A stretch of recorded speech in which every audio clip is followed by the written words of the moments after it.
옛날 동요 가운데 텔레비전에 내가 나왔으면 정말 좋겠네, 정말 좋겠네 하는 가사가 있었습니다.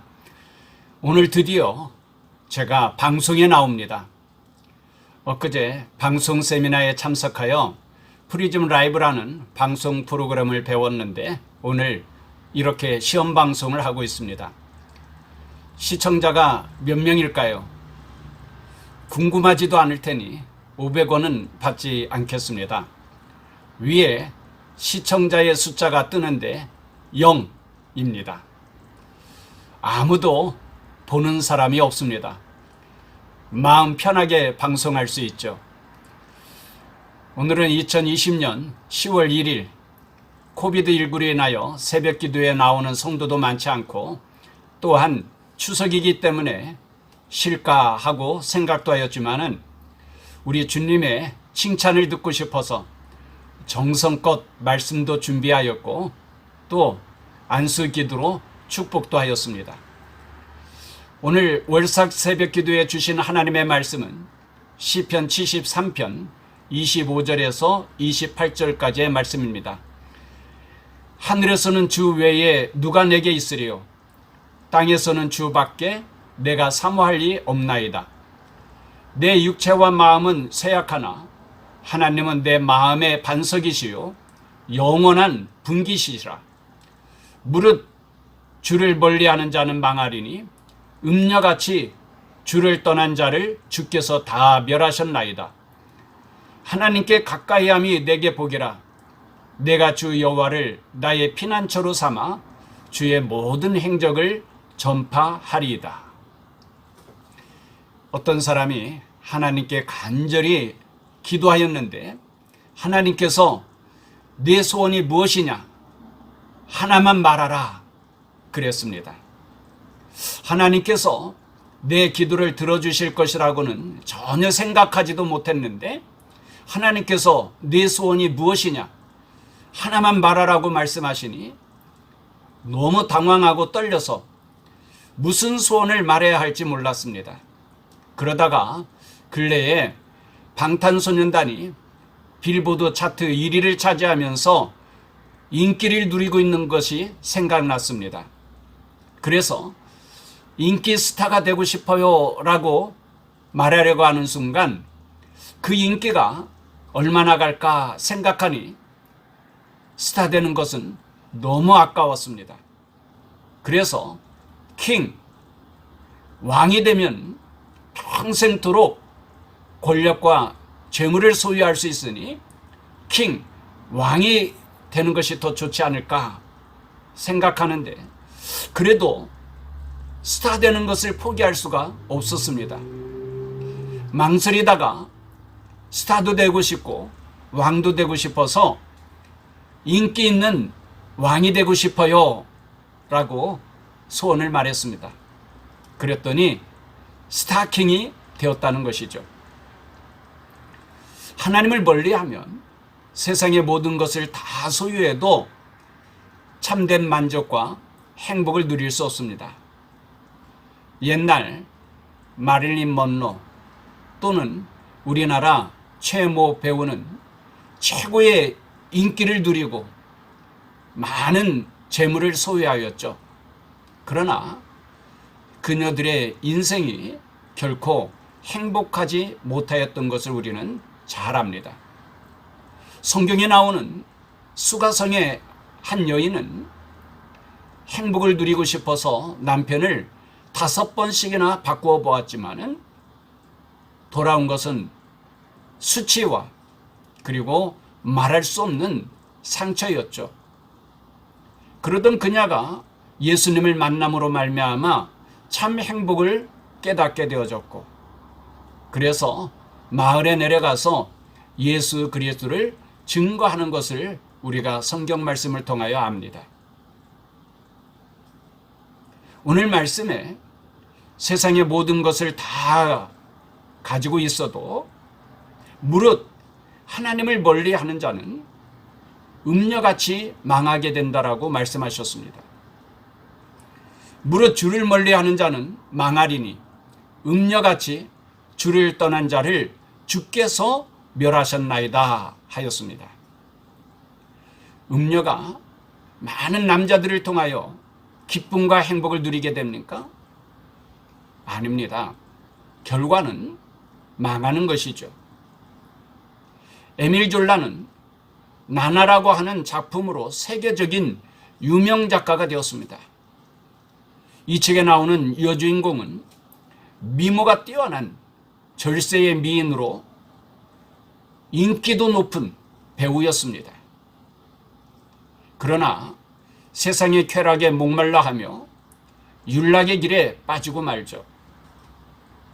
많은 남자들과 날마다 술잔치를 벌입니다.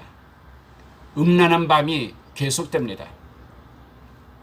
그러다가 결국 백작을 비롯하여서 그녀와 가까이 지내던 유명한 자들이 다 몰락하게 되고, 물론 주인공도 비참하게 죽음을 맞게 되죠. 하나님을 멀리하고 잘 되는 개인이 없습니다. 이것은 나라도 마찬가지입니다. 공산주의 국가들이 다 망하지 않았습니까? 반면에 하나님을 가까이함이 내게 복이라고 하셨습니다.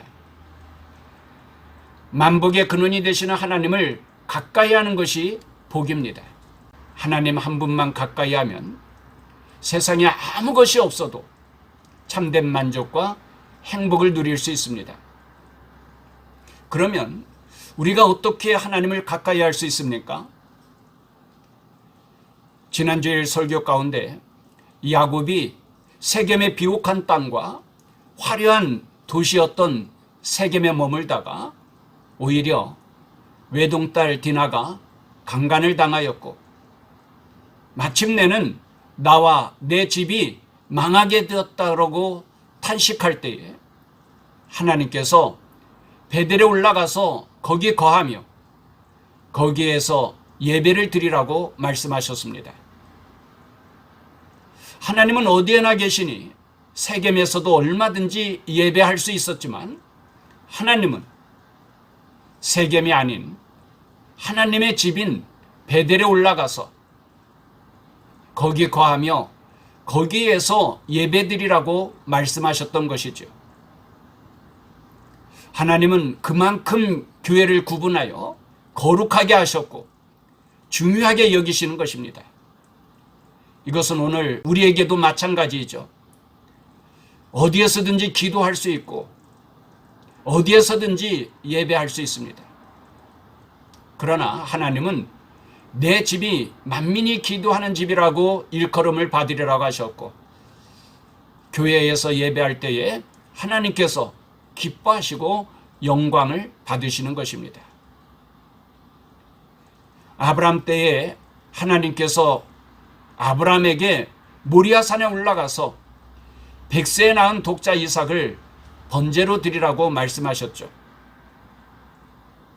브엘세바에서 모리아산까지는 3일길을 걸어야 하는 매우 먼 거리였습니다. 왜 하나님께서는 그토록 먼 모리아산까지 가서 독자 이삭을 번제로 드리라고 하였을까요? 그것은 약 1000년 뒤에 하나님은 솔로몬을 통하여 그곳에 예루살렘 성전을 건축할 것을 계획하셨기 때문입니다. 즉 하나님은 앞으로 성전이 건축될 그곳까지 가서 아브라함에게 예배드리라고 명하신 것이죠. 탕자가 아버지 집을 떠나면 마음껏 자유를 누리고 행복할 수 있을 것이라고 생각하였습니다. 그러나 결과는 모든 것을 다 잃고 내가 여기에서 굶주려 죽게 되는구나 라고 탄식하며 절망할 수밖에 없었습니다. 그때 비로소 탕자는 아버지 집을 그리워하게 되었고, 아버지 집으로 돌아갔을 때에 다시금 기쁨과 행복을 찾을 수 있었던 것이지요. 아버지 집이 어디입니까? 진정한 아버지 집은 물론 천국이지만 하나님은 이 땅 위에 천국의 그림자로서 교회를 허락해 주셨습니다. 교회에서 하나님의 은혜와 축복을 누리다가 이 세상을 떠날 때에 진정한 아버지의 집인 천국에서 영생할 수 있도록 하신 것이죠. 다윗은 여호와는 나의 목자시니 내게 부족함이 없으리로다라고 말하면서 내 평생에 선하심과 인자심이 반드시 나를 따르리니 내가 여호와의 집에 영원히 살리로다 하였습니다. 이 땅 위에서도 하나님의 집에 거하며 예배자의 삶을 살다가 이 세상을 떠나서는 영원한 하나님의 집에서 영원토록 영광을 누리며 영생할 소망이 있습니다. 하나님을 가까이 하는 다른 길은 하나님의 말씀을 즐거워하며 그 말씀을 묵상하며 사는 것입니다. 그는 시냇가에 심은 나무가 철을 따라 열매를 맺으며 그 잎사귀가 마르지 아니함 같으니 그가 하는 모든 일들이 다 형통하리로다라고 말씀하셨습니다. 사랑하는 성도 여러분, 여러분은 하나님과 얼마나 가까운 사이입니까? 그냥 아는 정도의 이웃집 아저씨 정도입니까? 아니면 하나님 아버지의 집에 사는 아들입니까? 10월 한 달도 하나님을 가까이 하며 살기를 힘쓰시기 바랍니다. 샬롬, 감사합니다. 시험 방송을 마쳤습니다.